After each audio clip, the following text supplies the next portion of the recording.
Alternatives. I am with MPP Steve Clark from Leeds Grenville and our own MPP Jim McDonell. Gentlemen, it seems like you had a very busy day today. You were focused on the pre-budget buzz. What were the messages you were hearing?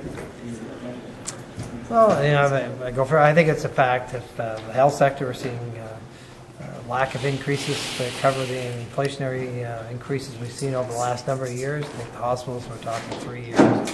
Social services, 5 and plus years. We've seen the presentation of the green energy talking about the fallacy of the program and the billions, the tens of billions it's cost this economy, and really the reason why we're losing jobs. Yeah, essentially you heard presentation after presentation, concern about the present government's spending habits, the fact that services will be threatened, many commitments that the government has made, they haven't met those commitments, and you heard a wide variety of people, both in the healthcare sector, community-based organizations. We had the local municipalities represented here today, all expressing concern about the government's process, but ultimately the fact that more and more money is being spent and less results are being directed into our communities. You know, speaking of communities, for this pre-budget and for the overall economic health of Ontario right now, I'll start with MPP Clark. What is your biggest concern in your local riding on the impact of the budget?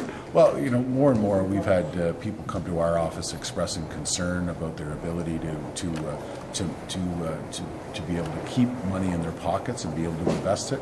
More and more folks are coming to our office concerned about hydro rates, increased taxes. The government's just mused about a new carbon tax, which again has made a whole bunch of people in my riding extremely concerned. And then again, MPP McDonell talked about it earlier, many of our healthcare facilities and our agencies that provide direct frontline services are very concerned that they've been constrained with 0% increases for 1, 2, 3, 4, 5 years, and direct programs that they provide can't be provided anymore because the government won't support them. Mr. McDonell, in our riding, we just lost a major employer. Target's distribution warehouse just shut down. Loblaws might not be coming to Cornwall, which would be another hit of projected jobs. How can this budget... Well, it's a huge hit right off the bat on the assessment in Cornwall. At the same time, we're looking at Cornwall getting a huge cut in funding from the provincial government on the OMPF funding.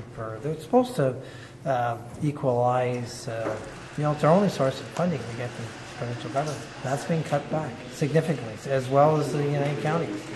We saw last year another cut, and the year before another cut. So they're saving money. Meanwhile, the only way to make up the differences is the local municipalities to increase taxes. It's only one taxpayer. They're just changing. They're not containing their spending, but they're affecting everybody else sometimes. All right. Thank you very much, gentlemen. No problem.